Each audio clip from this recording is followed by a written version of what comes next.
No one saw the cat. It was right there, every day, curled like a question mark in the far corner of the back room, hidden behind crates no one used and a broken fan that hadn't worked in months. It didn't cry anymore. Didn't move. It had stopped asking to be noticed, stopped asking to matter. Its bowl was dry, its towel stiff, its eyes only half gone, as if even blinking had become too much effort. And yet, no one noticed, except him. He was just the new guy to everyone else, another name on a schedule, lost in an oversized uniform 2 sizes too big. But he noticed everything. The way the cat didn't flinch, not even when someone dropped a box 2 feet away, the quiet despair in its stillness, the way neglect doesn't scream. It fades, quietly, cruelly. He didn't touch the cat, didn't speak, just stood there, long enough to understand that something was broken here. And it didn't start with the cat. Years ago, this place was built on compassion, built for those with nowhere else to go, animals abandoned and people forgotten. He had hired them because no one else would. The overlooked, the misunderstood, people who didn't have clean resumes, only battered pasts and soft hearts that still dared to try. And for a while it worked. They showed up early, stayed late, cried sometimes, but stayed. For the animals, for each other. So you didn't think the little things were. But now, something had shifted. The warmth was gone, replaced by cold efficiency. New hires clocked in but didn't connect. Turnover rose, and the animals, they seemed different too. Not less in need, just more alone. Then the email came. No subject, no greeting, just 6 words. Please come, don't tell them who you are. So he didn't. He changed his clothes, lowered his voice, walked back into the shelter he had once built with his bare hands, disguised as no one in particular. He wasn't always a leader. Years ago he had stopped answering his phone, stopped opening his blinds. Most days he didn't speak at all. He'd had a job, a good one, then a layoff, then a breakup, then the kind of silence that fills a home like water, slow at first, then suffocating. No one called. By the 2nd month he barely left the couch. By the 4th, the landlord taped an eviction warning to the door. He didn't open it. But then, one rainy night, he met her. A small dog, wet, limping, matted fur. She followed him home, and he didn't stop her. She didn't ask for much. A towel, a crust of bread, a safe corner of the room. And she stayed, day after day, quiet, steady, until one morning the silence cracked. He spoke. First word in weeks. He never gave her a name. But she saved him all the same. She didn't need reasons. Just gave what she had. Presence. Trust. And from that moment on, he owed a debt he didn't know how to repay. So he began. Not with money. He had none. No investors, no connections, no degree. Just promise. To her.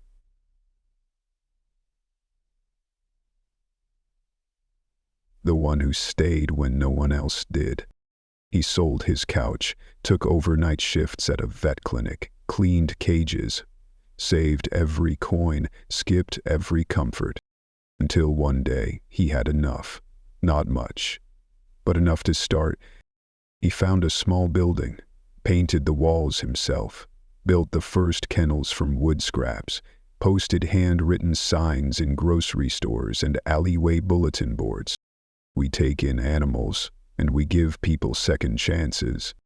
Some laughed, others said it would never last. But he didn't build it for applause. He built it for her. Because sometimes the ones who save us never ask to be heroes. They just show up and stay. There's footage from that first day. Grainy, faded, but clear enough. In the center, a younger version of him, thinner, tired, but eyes still full of hope. In his arms, a brown dog with one ear permanently flopped sideways. A small crowd clapped. A cardboard banner flapped above the door. Opening day, compassion first. Beside it, a handwritten sign. No fees, just love. He knelt and placed the dog into the arms of an elderly woman. Her hands shook, her voice cracked through tears. "Thank you." The dog licked her chin, tail wagging, unsure, but trying. And everyone clapped, not because it was a business opening, but because they had witnessed something sacred. He turned to the camera, didn't say much, just looked at the dog, then at the lens. This is what it's for. That was it. No ribbon cutting, no speeches. Just one life, moving forward. Moving forward. And somewhere in that back room, beneath the silence and the stale air, a man stood making a silent vow. "I'll do this again. For as long as I can breathe." He had once said it in an interview, softly, unrehearsed, like it slipped past his defenses. This place isn't just for animals, it's for people too. Not the polished kind, not the resume stars with Ivy League charm, but the forgotten ones, the ones the world had walked past without slowing down. Former inmates, high school dropouts, people with records longer than job history, people with no degrees, no connections, just the ache of starting over. He never asked for references. He asked one question: do you love animals? And if the answer felt honest, not perfect, but real, he gave them a chance. Some had never kept a job longer than 30 days. Others had never been trusted to lock a door. But here, they learned to clean cages, fill bowls, and speak gently again. Sometimes, that was enough. He once said, "I built this place for creatures with no voice, and for people who had forgotten how to use theirs." It wasn't charity, it was belief. A belief that kindness, when given space to breathe, could change both the one who received it and the one who gave it. Then the message came. No name, no signature, just 12 words. "Check your North Branch. Don't tell them who you are." He read it again, then again. It wasn't the first complaint he'd received, but it felt different, short, clipped, like someone had run out of safer ways to speak. He checked the logs. Everything looked fine, too fine. The reports were polished to a mirror shine, like someone had scrubbed away the truth. So he didn't call, didn't announce his arrival. He folded his uniform, left his title behind, put on worn gloves, borrowed shoes, and walked in with a fake name. No clipboard, no badge, no whisper of authority. Just a man re-entering a place he once built with his bare hands. And no one recognized him. But he didn't come to be seen. He came to see, to find out whether kindness had become performance, and if, beneath the flawless reports, something sacred was quietly dying. On his first day, no one asked his name. A man with hollow eyes tossed him a mop. "Start in the back," and to point it without looking. Those bins too, no smiles, no orientation, no warmth, no welcome. Yes, orders barked like habits. They treated him like background noise, assigned him the jobs no one wanted, scrubbing floors, hauling crates, mopping corners sticky with time. One worker snickered. "New guy always gets the trash shift." He didn't respond, didn't correct them, just nodded and moved on. His back ached, his hands stung, and still, no one looked him in the eye. He walked the halls of the shelter he'd once poured his soul into, and realized it had forgotten the most important lesson. humility. The same people he'd once believed in had begun handing down cruelty not as punishment, but as procedure. In that silence, what he felt wasn't insult. It was betrayal. He passed the first row of cages. In one, a small dog curled tight in a space marked feline isolation. Its eyes followed him, but the body didn't move. In another, two cats huddled, one sneezing constantly. He checked the chart. Wrong name, wrong date. He stopped at a third cage. The water bowl flipped, the floor stained with dried urine. No one noticed. The staff member passed, eyes on her phone. She didn't pause. He checked 4 more cages. 3 had dry bowls, 2 had untouched food crusting over. This wasn't forgetfulness. This pattern, the kind that grows like mold, in shadows, in corners, where no one looks. He looked around. Not one person double-checked. Not one person asked questions. The animals weren't thriving. They were surviving. Barely. And for most people here, that seemed to be enough. In the furthest cage, a tabby cat pressed itself so deep into the corner it was nearly part of the wall. Its fur was matted, its eyes barely open. The food bowl was dry. So was the water. He checked the chart. Last feeding, 2 days ago. No update, no initials, no care. Around him, staff moved in routine, called names, slid trays, but no one looked inside. The cat didn't hiss, didn't blink, just laid still, as if stillness had become a survival tactic. He knelt, tapped the bars gently. Nothing. A worker passed behind him. He asked softly, "Has this one eaten?" She barely glanced. "If it was starving, it'd be dead," she said, then kept walking. He stayed, watched a life shrink in real time, breathed yes, but barely. He turned to the nearest staffer, voice calm. "Well, hasn't this one been fed?" The employee didn't flinch. "Well, breathing, isn't it?" A shrug. "Some of them skip meals. They're fine." He looked back at the cat, traps sharp against the skin, tail curled as if trying to vanish into itself. "Fine," he echoed, but nothing about that body looked fine. The staff member walked away, not out of malice, but out of habit.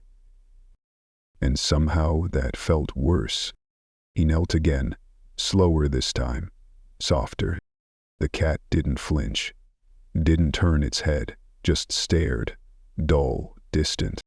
He pulled off his jacket, folded it once, then slid it through the cage bars. A small act of softness in a world gone dry. The cat moved, not with trust, but fatigue, and rested its head on the fabric.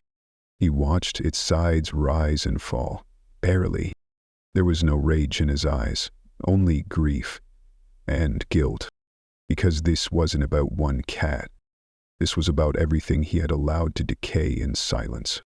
He walked to the sink, picked up a clean bowl, held it up gently. "Need this, or the cat in the back." A staff member leaned on the counter, arms crossed. She glanced at the bowl, then at him. Her voice came sharp, dismissive. "They're not worth it. Stop wasting time." He hesitated. "They haven't had water in." She cut him off, sharp and careless. "They're strays. Trash. They survive or they don't." He didn't respond, just stood there, the bowl still in his hand. The silence between them felt heavier than any insult, like the weight of 1,000 small betrayals compacted into one moment.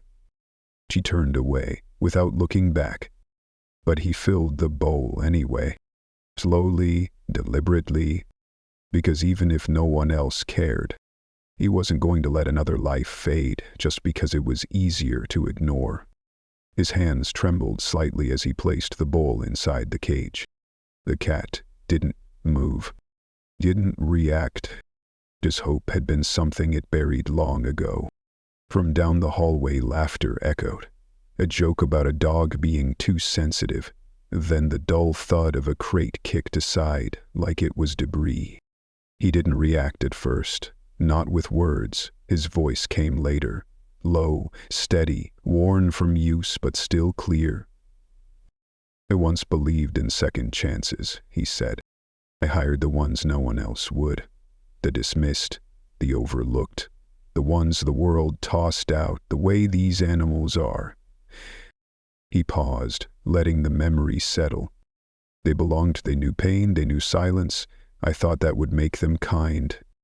But some of them, they learned to pass on the very pain they once survived, not through cruelty, through neglect, and somehow, that's worse. Toward the end of his shift, he passed the front room. A little girl stood quietly beside a cage. Her small hands clutched a crinkled packet of cat treats. Inside the cage was the same cat from the back, still curled, still breathing, barely. She looked up at him with wide eyes and asked in a whisper, "Mister, can cats cry?" He froze. Not because he didn't know the answer, but because of how gently she'd asked it. His throat tightened. "Dumbly do," he said. "But most people don't see it." She didn't say anything else. Just crouched down next to the cage, resting the treat on the floor, not to feed, but to let the cat know it wasn't alone. He watched her, and in that still moment, the sting in his eyes wasn't from dust. He stepped quietly into the back hallway, past the kennels, past the noise. Laughter echoed from behind a cracked door. Too loud, too mean.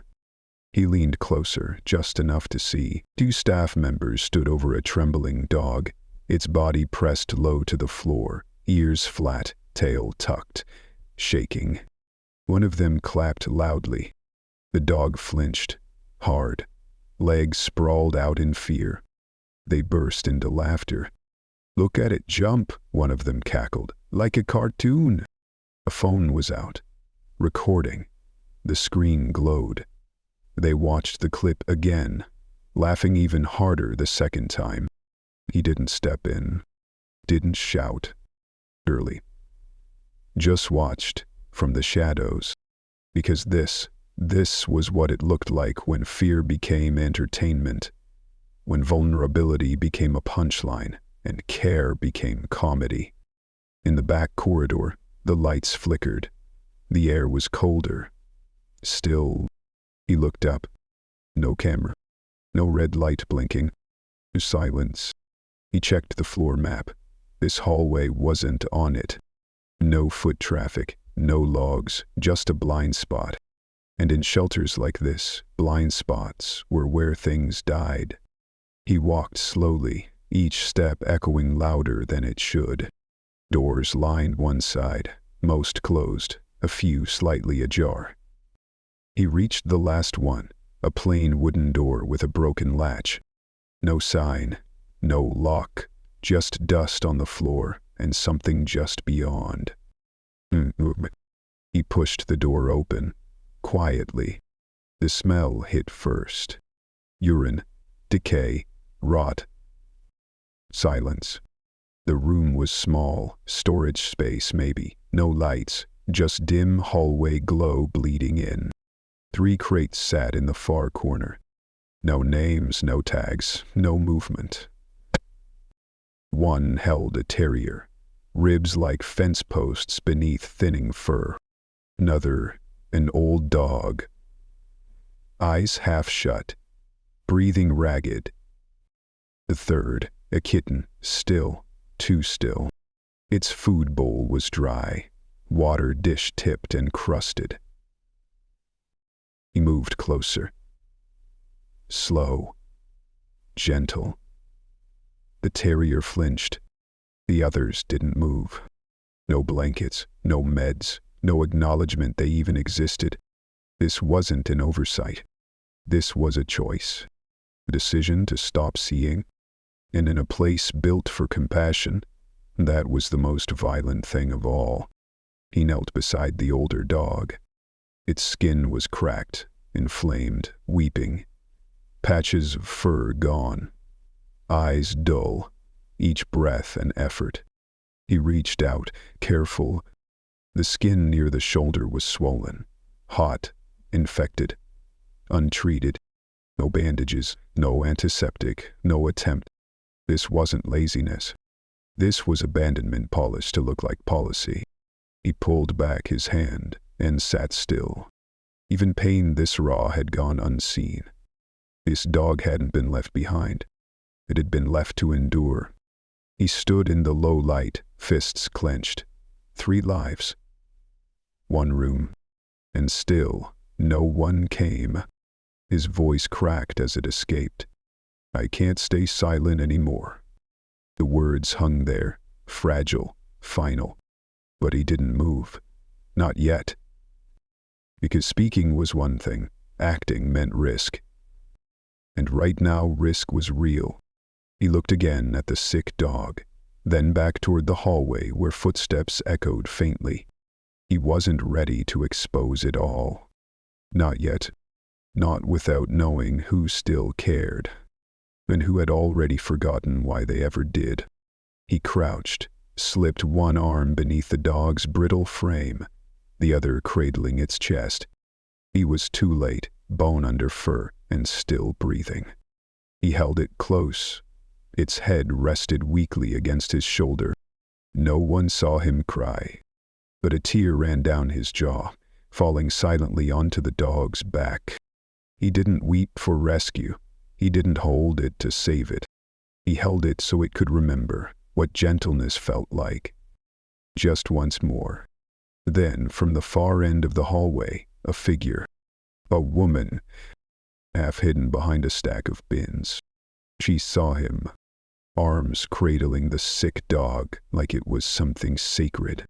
He didn't speak, didn't plead, just held. She looked back toward the main floor, then at her feet. Then she turned away.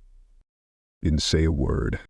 That night, in the locker room, he sat on a bench, pulled out a number he hadn't called in years. Yvette, one who had once treated his first rescue, before all of this began. The voice on the other end was cautious, but warm. He kept his voice low. There's a dog here, severe skin issues, might be untreated for weeks. A pause. Then, can you come quietly? The vet didn't hesitate. Yes, but I'll need access. I'll handle that, he replied. No paperwork, no names, just care. They agreed on a time. Late, when the shelter would be nearly empty, when voices dimmed and footsteps faded into lockers and clockouts.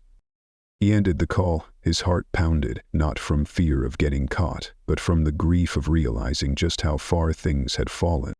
He stared at his reflection in the darkened window. He didn't see a CEO. He didn't see a leader.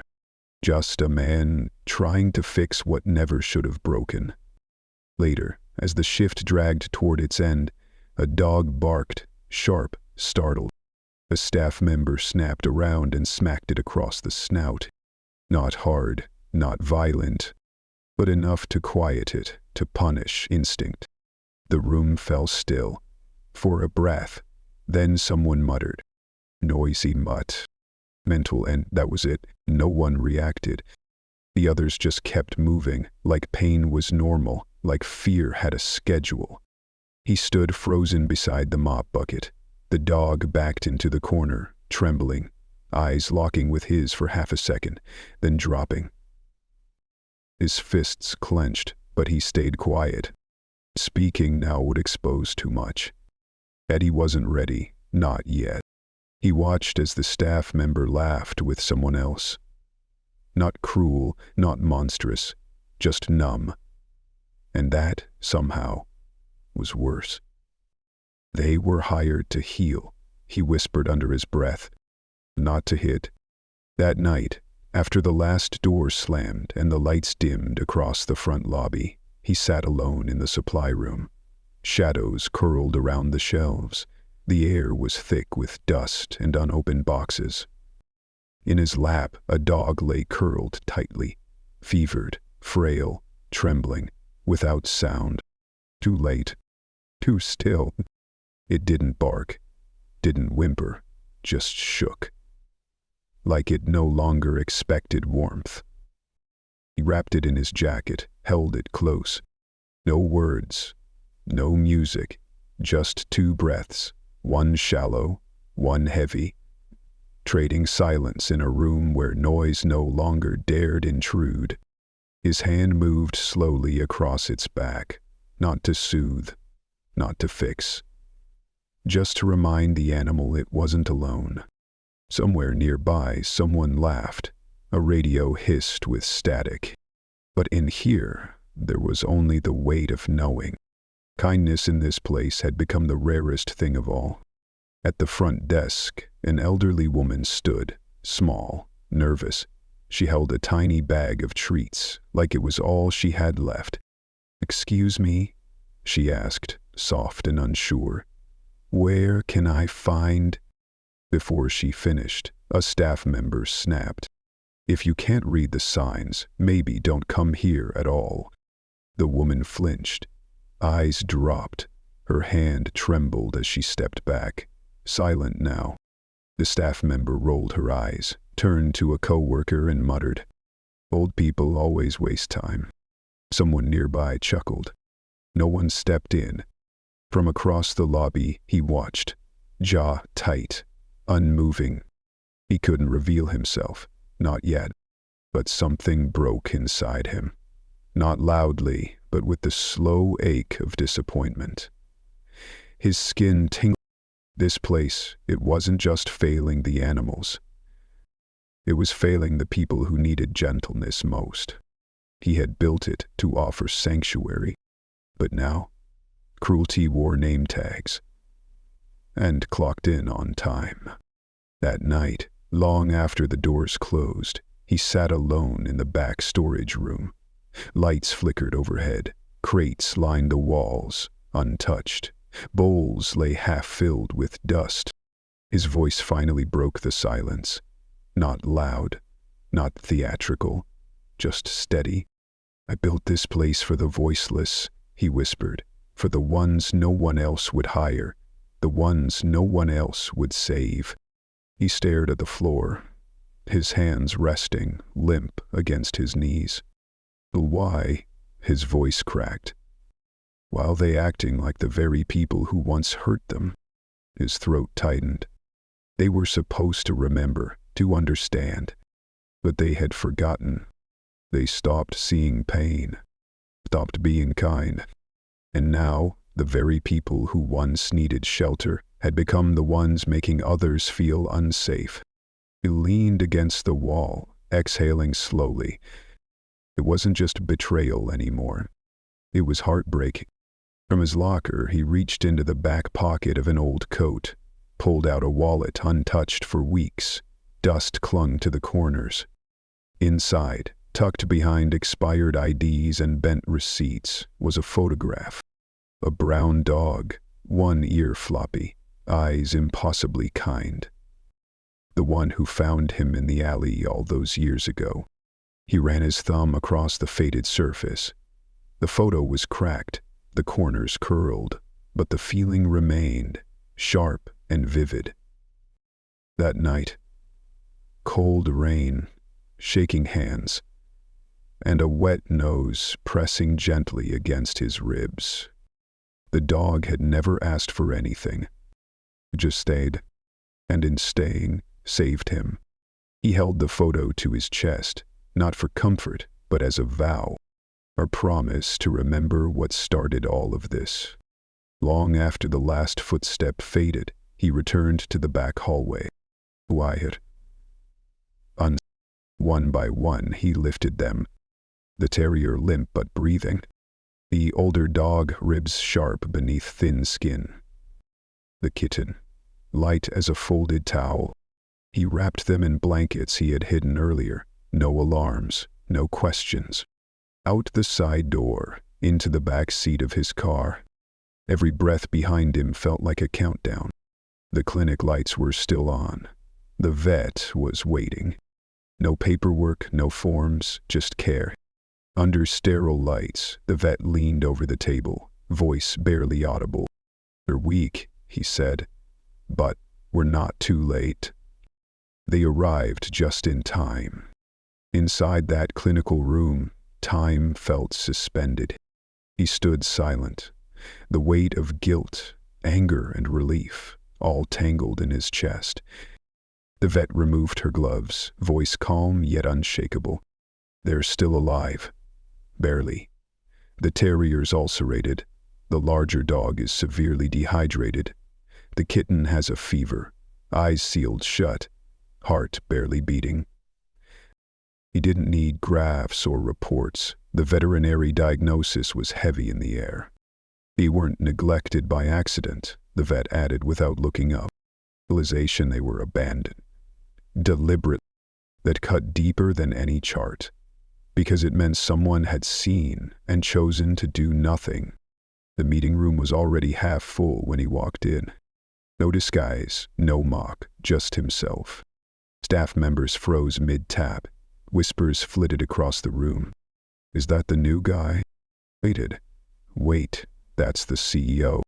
He walked to the center, posture calm, eyes steady. No name tag, no badge.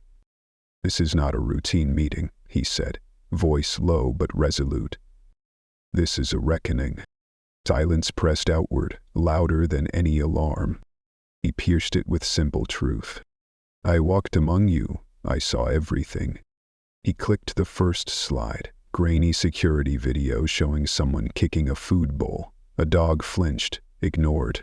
And a rodeo, voices laughing about the dog's fear. Another video, someone smacking a cage, animals shrinking away. Timestamps flickered on screen, each moment proof. No one argued. Some claimed they were overwhelmed. Too short-staffed. Shelter life slips. But his reply was final. "No, neglect isn't an accident. Cruelty isn't accidental. It's a choice." Eyes dropped, nervous shifts. He continued, voice quiet but firm. "I hired people who knew what it meant to be unseen, and somehow, some of you chose to pass that pain on." Heads bowed. One staff member, a young woman, spoke. "I tried to help. There was a sick cat. I brought food, cleaned it. They said I'd lose shifts if I made it a problem. I was scared." She paused, painfully honest. He nodded. "I understand. You didn't stop caring. You were afraid." Then the footage replayed. Her quietly doing the right thing. He looked at them all, expression softening. "There's still hope," he whispered. "Even in places that forget how to care." He held up the vet report. "I trusted you," he said softly. "You didn't just break rules, you broke the soul of this place." He stepped aside and announced, "You're terminated, effective immediately." No one contested. They understood. The final scene. He stepped into the recovery ward, bright light, fresh scents, gentle hums. He saw the faces of surviving souls. The terrier lifted its head. The pit mix blinked slowly. The kitten breathed steady. One small dog limped, then wagged its tail, not out of routine but recognition. "They don't pretend," he murmured. "They don't manipulate. They feel everything, fully." He looked into the camera. Have you ever seen someone hurt a living being, not in panic but with choice? Because cruelty doesn't always scream. Sometimes it's silence. A shrug. A half-hearted laugh. He paused. If you ever felt that ache, that urge to say, "This isn't right," say it. Speak loud enough to cut through the quiet that shields harm. Silence protects cruelty. But voices protect life. He exhaled slowly. And if this story matters, stay with us, subscribe, because no one should go unseen.